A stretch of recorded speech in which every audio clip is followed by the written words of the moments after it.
Hello friends, AmyR here with Prairie Paper and Ink with a couple of cards using Honeybee Stamps Market Cart Builder wafer die set. So as I like to do with die sets like this, I picked out all the cardstock I wanted to use, generally a bunch of scraps, because there's a lot of smaller die cuts and whatnot, so this is a great way to use up a bunch of scraps.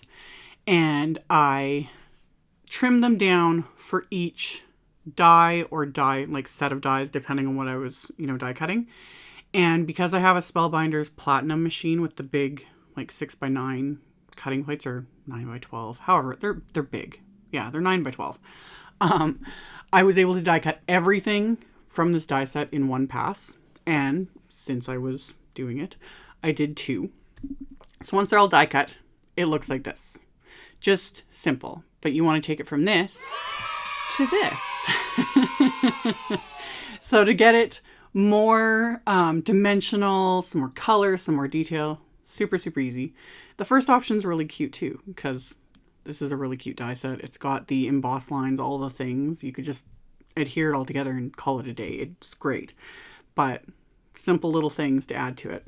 So one thing I'm using is the coordinating stencil. So this is the Market Cart Builder stencil, and it has the parts in the stencil to add stripes to the little awning into that little scallop border there.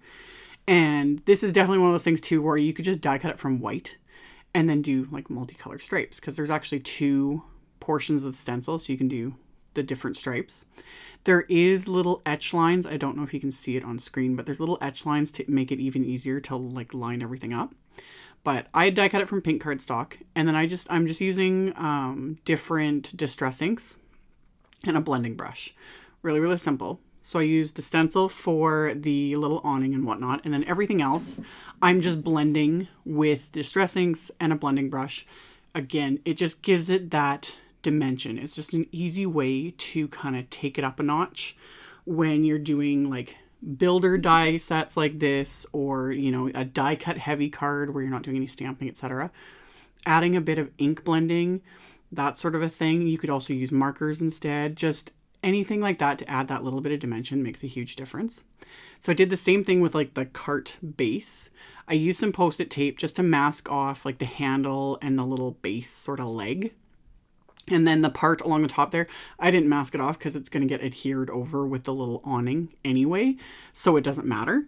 But I added a bit of pine needles distress ink to that. Just again, it gives it that dimension. So then it's just a matter of adhering it. Again, super simple. Honeybee also has a graphic that shows how this all is meant to go together. I love that. Anything to make it easier. I'm a very visual person. I'll look at like, a die set, like just the dies, and I have a hard time visualizing it. But then when you see it put together, that sort of a thing, it's like, oh, exactly. And that's what this one's like. It comes together so easily. Like, if I can do it, anybody can do it. So that's what I did. I just went along and started adhering everything. Super, super simple. You can kind of do whatever you want.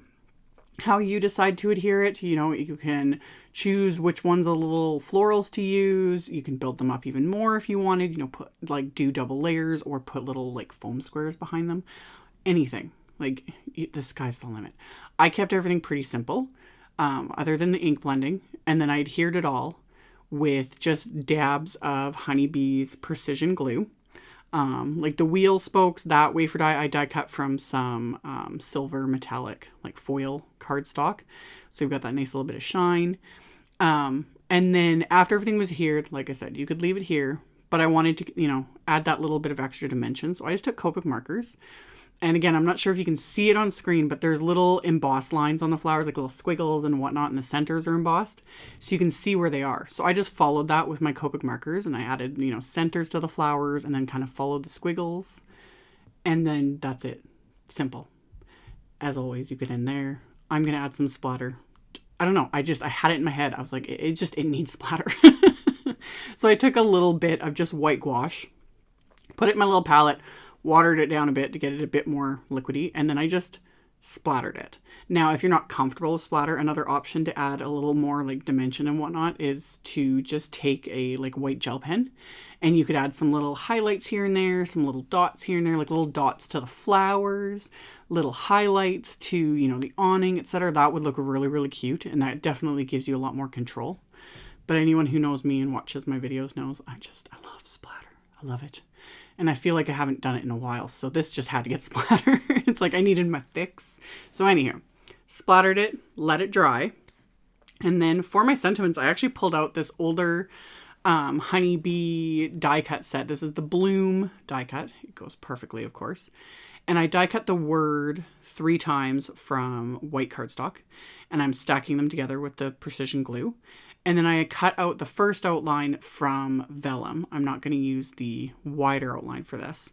The vellum just helps the word to stand out a little bit more, but it's not going to completely cover everything. So you'll still be able to see some of the details of the little cart behind it. And then off screen, I used a coordinating stamp set and white heat embossed a couple of the sentiments onto black cardstock and trimmed it down. And then I also cut into some of my honeybee pattern paper. I've raved about their pattern paper since they started doing it. I love it, and I hoard it really bad.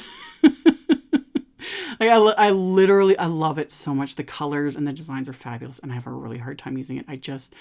I'm not even kidding. I will flip through the pack and get, you know, inspiration and love the colors, and then I put it away because I just can't. Anyway, I actually used some of it. I took the Autumn Afternoon pack, and I really love this brick paper. So I've got that cut down to slightly smaller than A2 size, and I'm doing some blending. And this part, I am actually heavy-handed. I'm not happy. Like, I made a big blob right there. And I'm working on my Tonic magnetic mat here. Glass mat works fine. Non-stick mat, when you're doing ink blending, that works great too. Scrap paper, whatever floats your boat. It all works great. But I wasn't happy with that part, but I'm going to adhere the grass over that. I used Honeybee's grass border wafer die to create the bottom portion, and blended just a little bit of the Rustic Wilderness Distress ink onto it. And then I'm going to adhere that over the bottom part now of that brick that I did not like how much I blended the ink onto. And again, it just, even if it's not necessarily die cut, like pattern paper, those sorts of things, like adding a bit of ink blending, it does give more dimension, that sort of a thing. So my background's now ready. I've put foam tape on the back of my little market cart, and I actually just trimmed a really thin piece of foam tape and then took off the backing so that I can use, it's super flexible, and just bent it along that little bottom portion of the wheel so that that's also, you know, stabilized with that little bit of foam tape. And then I'm going to adhere this to my little background. So the foam tape, just again, it gives it that little bit of dimension without adding too much bulk. And then with the die cut sentiment, I'm applying the precision glue, just little dots of it, right behind the actual word, because I don't want that oozing out and showing through the vellum. So just thin little tiny amounts right behind the actual die cut word, and then press that down, it's good to go. And then the little coordinating sentiments, I'm going to adhere with some thin 3D foam squares that I just cut in half because they're quite narrow little strips. So I'm just going to pop those across this so I can pop these on top of the cart as well. So it says, may your day bloom with happiness. And then I'm going to adhere this to a top folding A2 card base. So this will be a 4 1/4 by 5.5 inch card. And then off screen, I'd also used the My Favorite Flower stamp set and coordinating die set to make another sentiment. So that way I can add a little something to the inside. Just kept it basic. So I white heat embossed onto black cardstock and then die cut it with the coordinating wafer die, and then adhere that to the inside. And then I repeated this whole process for the second card. And then there's a final bit of embellishment because I had my splatter, but I still needed to add a little bit of bling. So I just took some white pearls from my stash and just kind of sprinkled those onto the card front, and then adhered them into place with the precision tip glue as well. And then once those are adhered, these cards are complete. So I love this die set. I think it's so cute. It's so cute. So as always, I will have links below the video to my blog post. I'll have a supply list. I'll link to all the supplies I used. You can check that out below if you are interested. Thank you all so much for watching and subscribing and thumbs upping and commenting. I very much appreciate it. And I will see you all very soon in the next video. Bye.